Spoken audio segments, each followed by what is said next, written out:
Good morning, Sharon Thompson from Peace Incorporated's free tax prep program. I'm here to talk about VITA. So let me go right to my screens.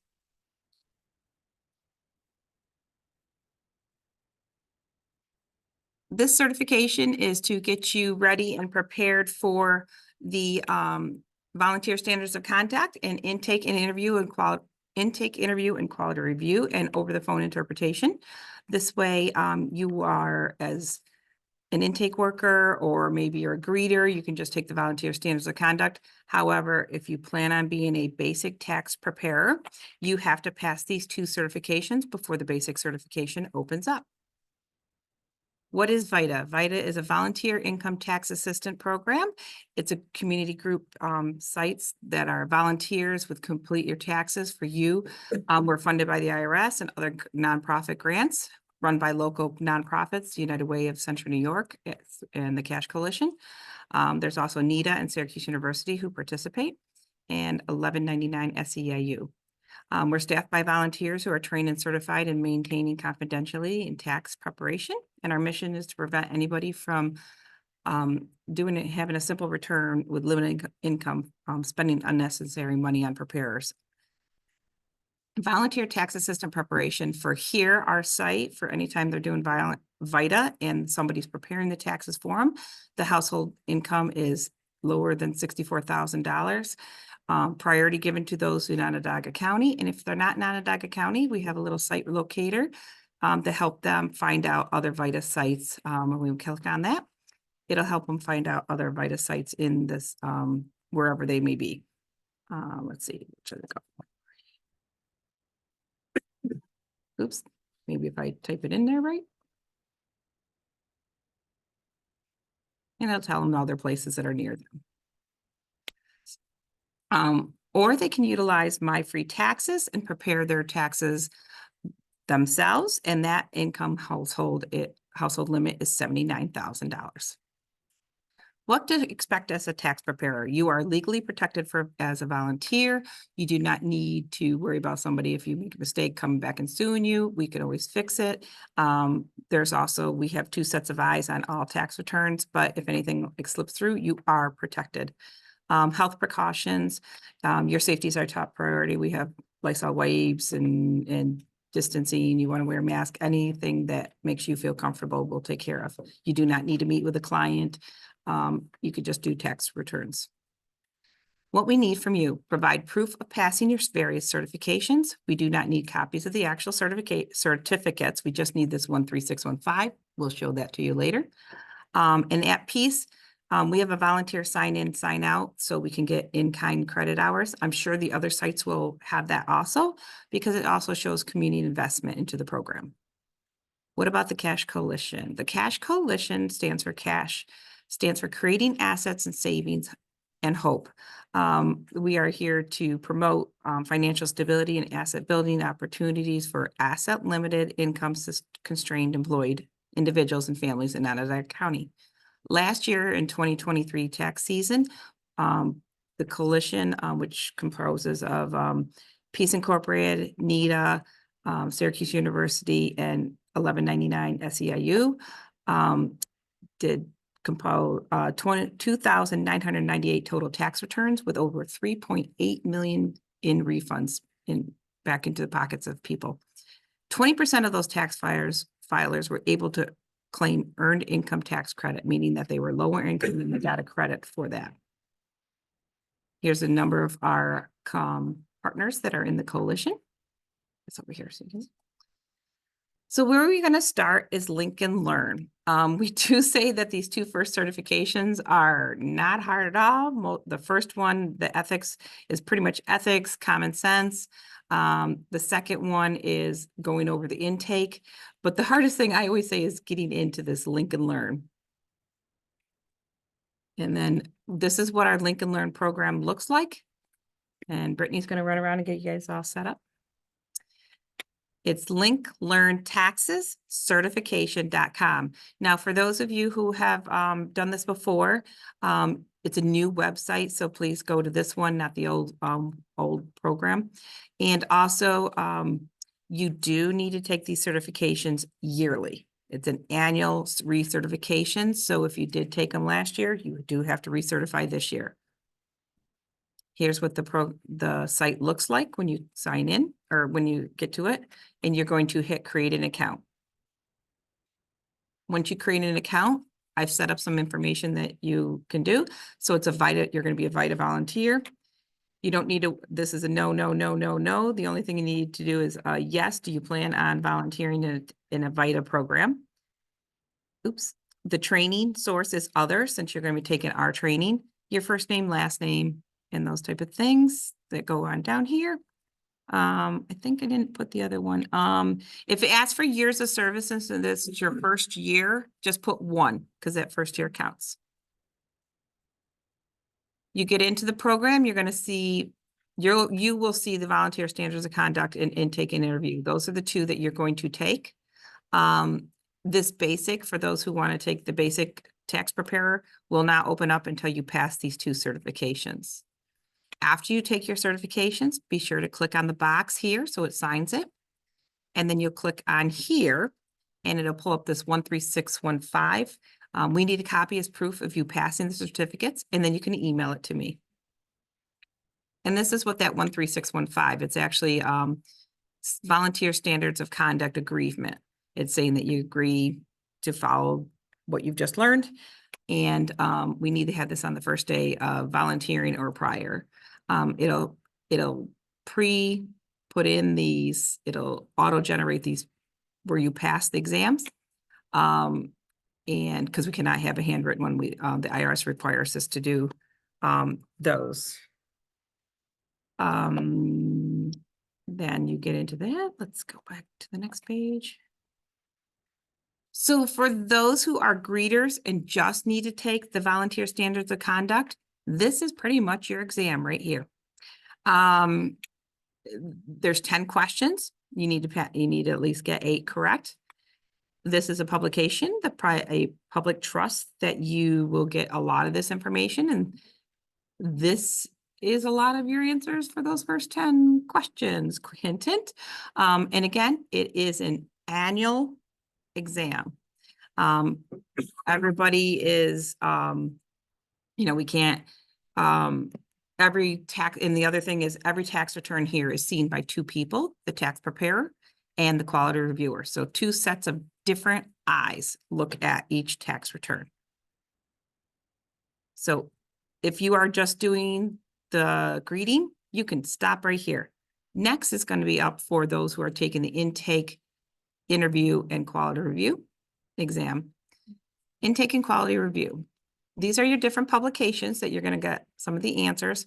But if you just listen to this video or flip through the slides, you'll be able to get your answers. I put a few slides up here that kind of are helpful with people to help them determine what filing status people are. I do want to let you know if somebody comes in and they want to, their child's 17 and they want to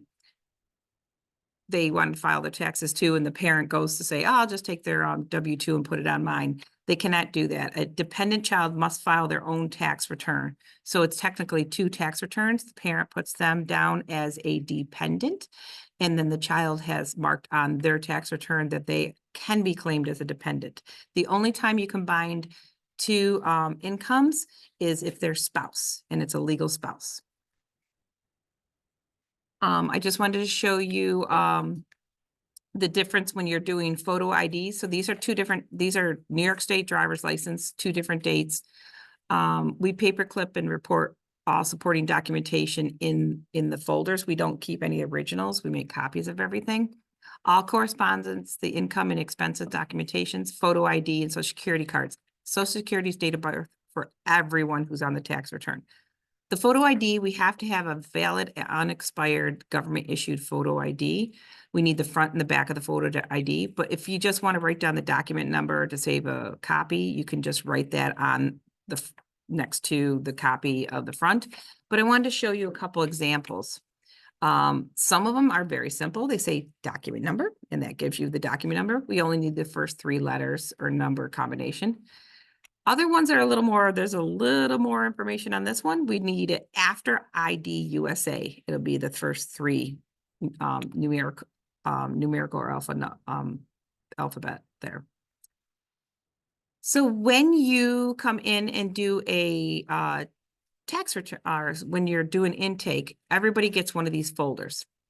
Every tax return has to follow along. It has required information in there from the IRS. There is not only required information in there from the IRS, there's also required from New York State and also from us. And then there's a couple surveys. We're going to go through each one. At Peace and NITA, these are all these are required, our forms, and pretty much you'll see all of them except for the supplemental intake form at all the other sites.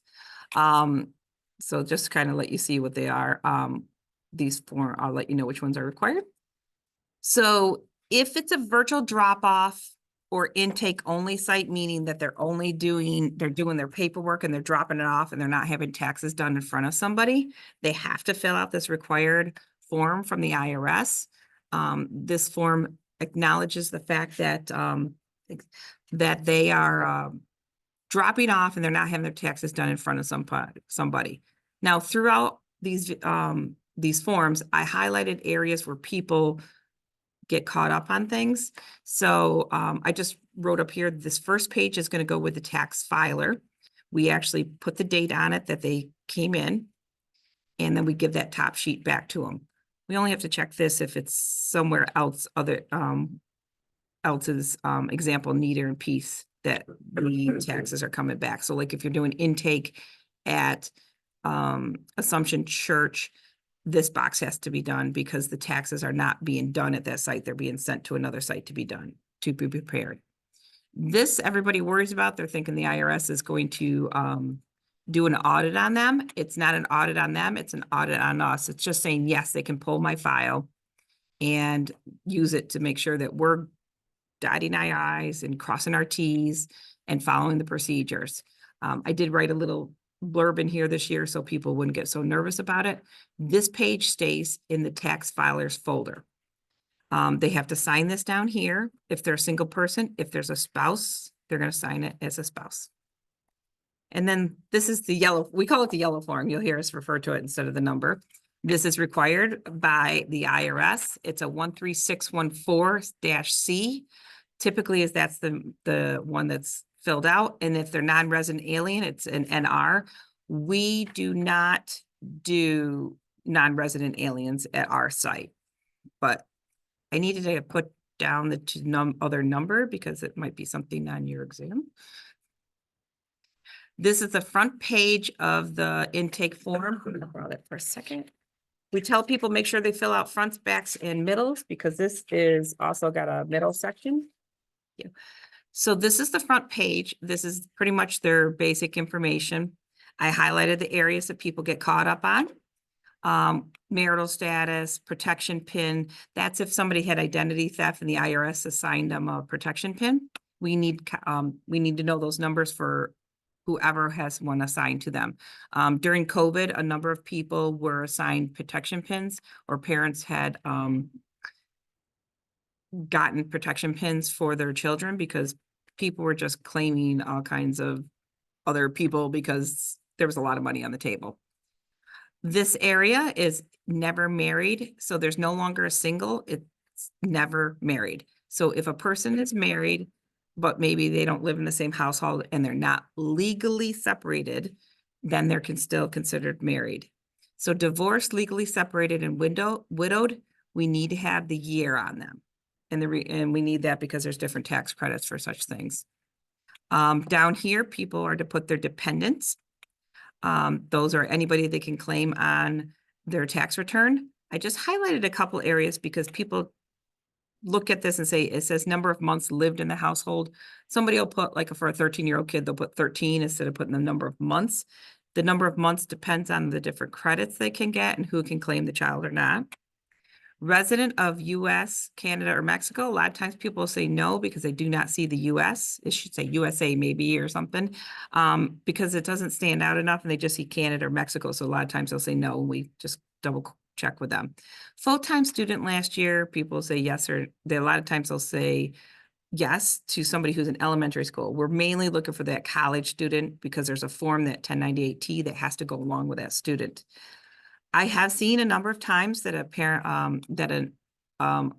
one spouse will put the other spouse down here as a dependent because they may not work outside of the home. And the other spouse will say, well, they're dependent on me. Spouse is a spouse is my terms. I always say they are never a dependent, whether they work outside of the house, they're contributing somehow to your family. They are a spouse. Spouse is a spouse, not a dependent. And then this just went over some of the information I just talked to you about in the marital status. Oh, and I just want to go over too, a lot of people will come in here, and if they're married and they want to file separately because maybe their spouse they married and they had back taxes they owe or back child support. If they sign that tax return together, the other spouse is liable for part of their debt, and it can be their tax refund can be pulled. But if they come in here, they can file what they call an injured spouse. The one that is coming into the marriage without the debt can file as an injured spouse, so they will still get their tax refund if they are due a tax refund. It will not be pulled for the other spouse's debt.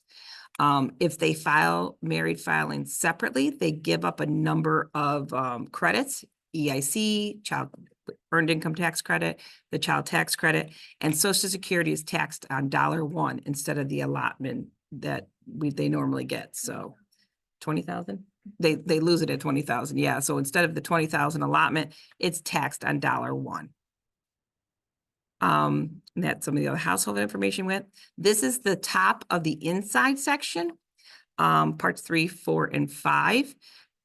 One of the things I say is unsure. If they're unsure, we're unsure. So part of the interviewing process is we're trying to get those unsures to yes or no's, because the tax preparer is not going to know if they don't know. This refund or state or local income taxes, 1099G, it's very, very, very rare. It's like somebody overpaid for state taxes, like they did overpayment for estimates or some estimated payments and such. So we rarely see that. The first one I forgot to go back, wages or salary. We ask how many jobs do they have? I have people who run in here, they get one W-2, they want to do their taxes. We're like, oh, wait, but you said you had 3 jobs. We need you to wait until all 3 W-2s come in.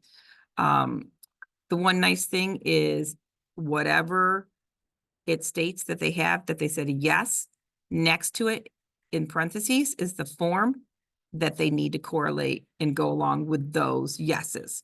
So when you have somebody's papers, you see all their paperwork, you want to make sure, okay, they said they had 3 jobs. Yep, there's 3 W-2s.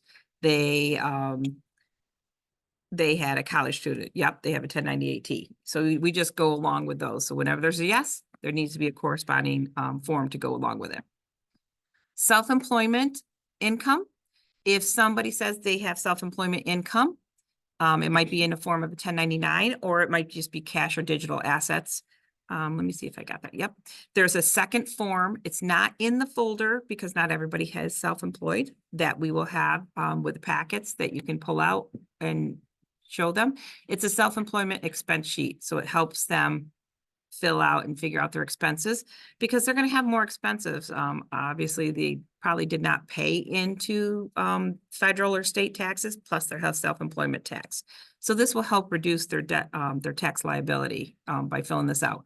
If they have more than one business, like say they're driving Uber and also doing DoorDash, they need to fill out one of these for each business. The biggest thing is they need business miles. Cash receipts are receipts from a pop tire, gas receipts don't count. Mileage is put in as the wear and tear of their car.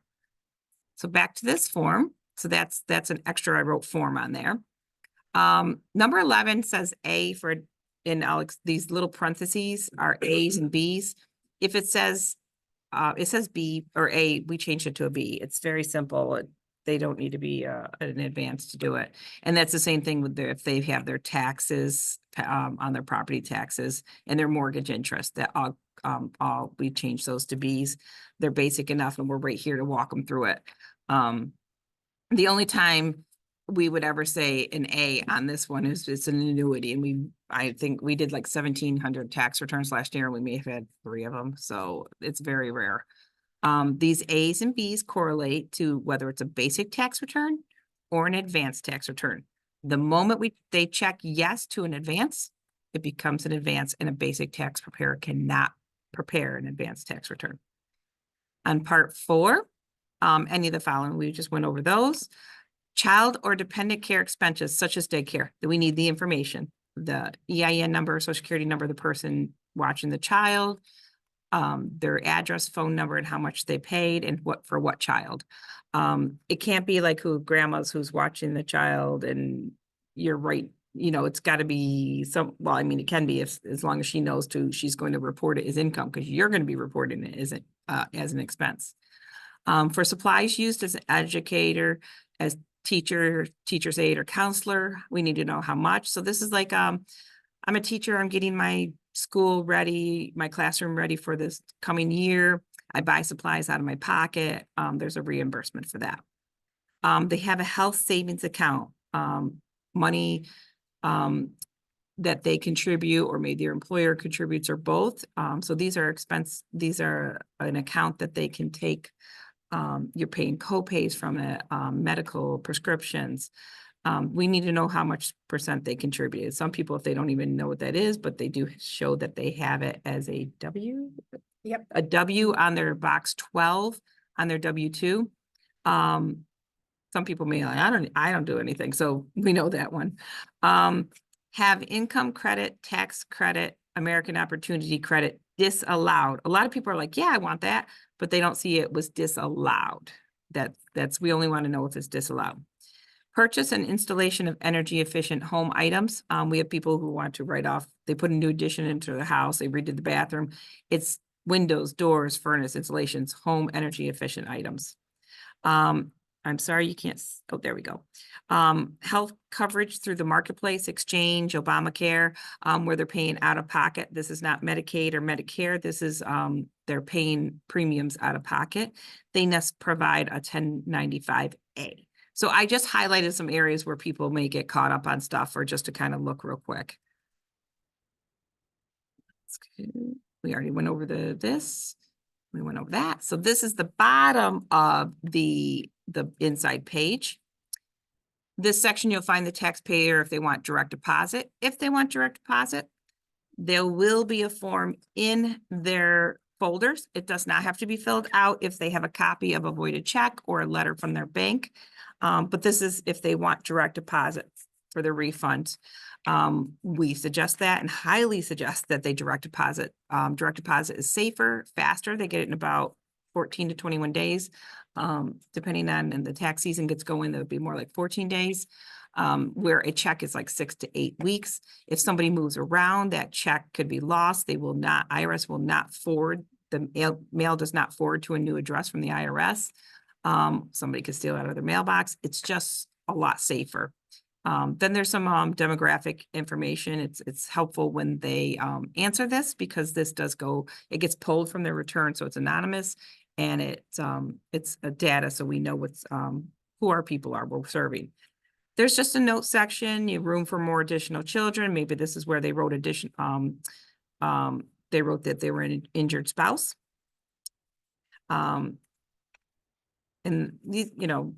these questions, like I was saying, they're important to receive funds and grants. This is how VITA sites run, is on funds and funds and grants, since we're not-for-profit. That's the direct deposit. And then this is the back page of the yellow form.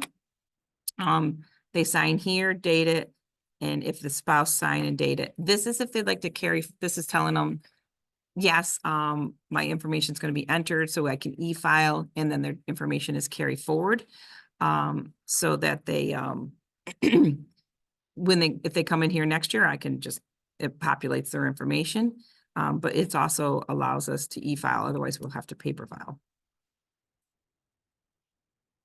Oops. This is a New York State required form, TP 301, because there's this for the New York State credits that people may be getting. And again, I'm just highlighting the ones that people kind of miss. A lot of times they don't even fill that out because they figure it's in the folder with everything else. But if it pops out of their folder, we know who it belongs to.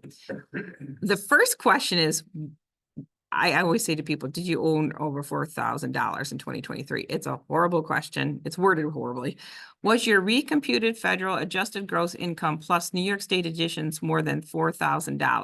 $3,100 if you were single and can be claimed by a dependent or another taxpayer's federal return. I don't think they really would need us if they knew all that, what that meant to break down. So I think this, did you make over $4,000 last year, is an easier way to say it. Number two is, people check this all the time because it's like Social Security benefits. They see Social Security benefits, but this is only if they're receiving Social Security benefits. Number five, were you, and because it says and your spouse, if filing a joint return, it's in parentheses. People see the and your spouse and they say, no, I'm not married.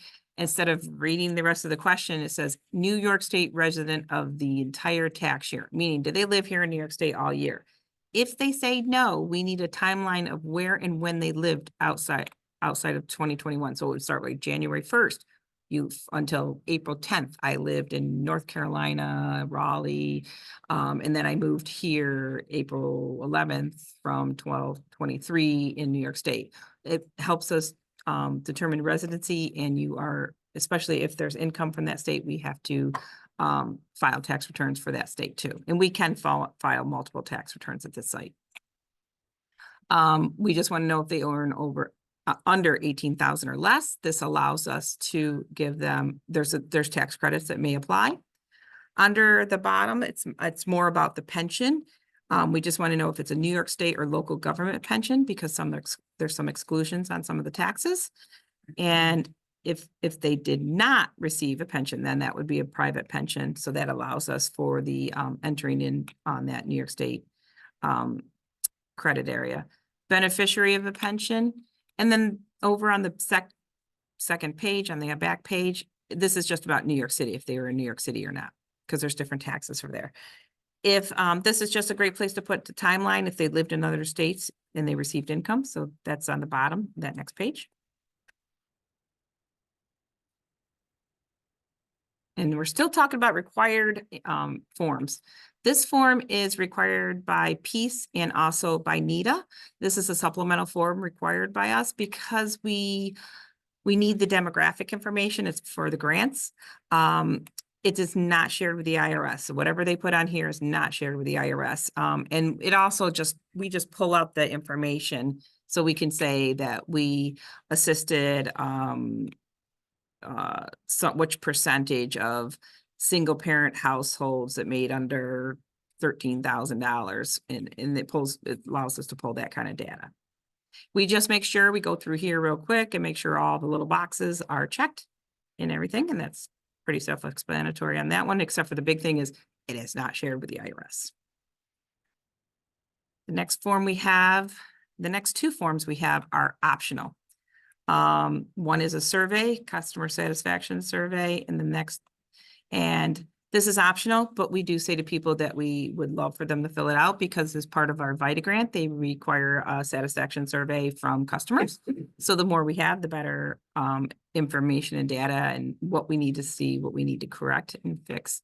And then the last one is an optional referral form. So like if somebody says that I need help because I don't have health insurance, navigating health insurance, or maybe financial counseling, we send that off to our partners. By you providing this, it sends it off to our partners so that we can get some free assistance for them.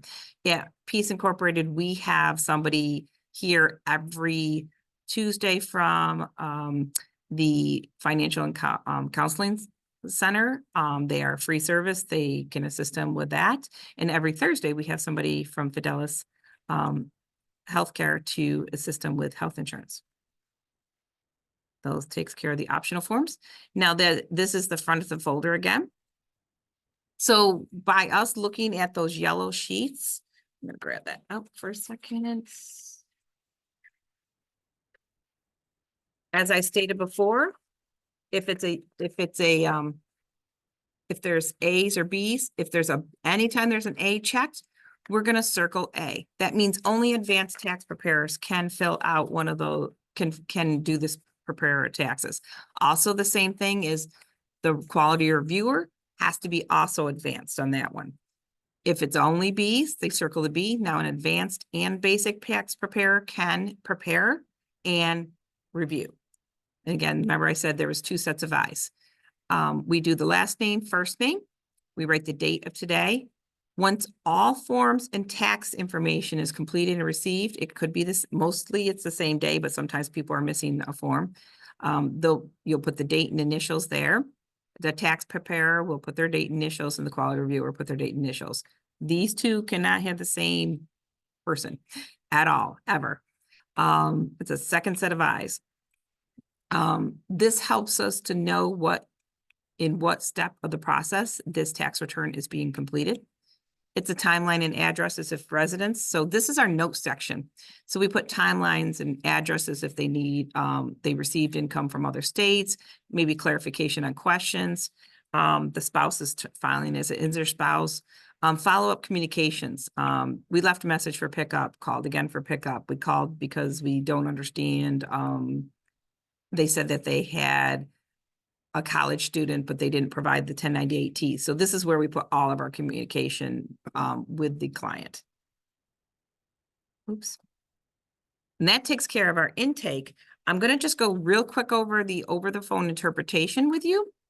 And the reason why I'm going to do that is because we do provide through the IRS, which is free during tax season, over the phone interpretation. And we can use this for a number of situations, such as making appointments, preparing taxes, doing intake, any financial education. So since myself and Brittany and Ralph have at our site have taken and passed the over-phone interpretation certification, you guys don't need to do that. We just pass that information along to you so that you can utilize this service too. It's an over the phone, and it literally is over the phone interpretation. We have a number of new Americans and people who speak Spanish who come into our site and helps us fill out their forms and communicate with them. Some good helpful hints is if try to maintain contact with the actual person, not the interpreter or not the phone. Observe body language to see if they are not understanding, speak slowly and have patience. Remember, your conversation is with the tax preparer, not the interpreter. However, all the cultures may not have the same meaning on forms. Like I had a person last year who didn't have the word disability in their country. So in their culture, and we kind of had to change it a little bit so that way we could help them out on that and understand that. Keep the taxpayer engaged. That's just some helpful little hints. Let me go over to the next one. Oops. There's about 121 languages that is available on this over the phone interpretation. So usually here we go into our smaller conference room and I use my cell phone and I get the interpreter on the phone. I have the client there, and we work back and forth on answering questions. Now we do have that yellow form. We have actually another one it's in Spanish, so that's helpful too. The only thing that I need from you, if you utilize this, is that we do need to we have a call log that we have to send in every Monday at noon. So if you guys have it back to me by Sunday, that would be fantastic, so that I can report what we used the interpretation. I know this is hard to see, so I'm going to blow it up a little bigger here. You have to enter the site ID, which is SID number. We'll give you that, obviously.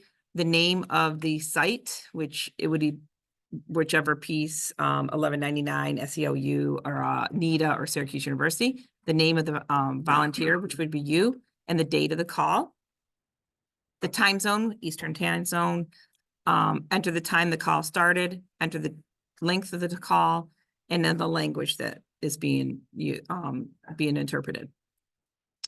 Enter the caller's phone number. So like I said, if it was me who was doing it and I used my cell phone, I would put my cell phone number. Now, here's one thing, they put this interpreter number way at the end. So when they come on in the beginning, they will give you their interpreter ID. I suggest write it down right away because they don't repeat it. Usage or comments, I sometimes will write intake, or maybe I tried to get a Spanish interpreter and there's none available at that time. I will write down, tried to reach an interpreter for Spanish, but did not receive. Taxpayer didn't have all the information, you know, it was out of scope, maybe they, you know, we can get into that more when we go into the basics. The call drop, had to call back, time to connect with the interpreter was too long. There's different, you know, whatever comments you want to put on there. So what's next? You're going to take your 2 certifications. Just going to move this over here. Standards of conduct and intake interview and quality reviewer. Standards of conduct, if you're a greeter, if you're doing intake and interview, you do both. If you are a basic tax preparer or advanced, you will take these, then your basic tax return. Contact the VITA site where you want to volunteer, schedule your days and hours, get the specifics for the location. So like for here at Peace, we have the sign in, sign out book. And then we also ask, yes, you can do your own tax returns here. They have to be quality reviewed, just like every other one, like everyone, but we also ask you if you do 10 tax returns of the communities. What's the purpose to want to prepare taxes? Join us for basic tax return preparing, and you can find all that information. Let me just go to our website. All this information is on here. We have a training schedule, so that's the required one you're just doing right now, required intro. These are the basics, and then there's also advanced. If you can join us via in person, via Zoom, or you can watch the YouTube videos when we're complete them. And then that would be it. That's all. Thank you. And I do want to also add, we didn't have any information, but we always have to say this because YouTube will pull it down if we don't, that none of this information is true. If there's personal information in here, it's just made up fictitious. And you'll see that when we do the basics, we just have made up scenarios. We are not sharing anybody's personal information this video. Thank you, and you have a great day.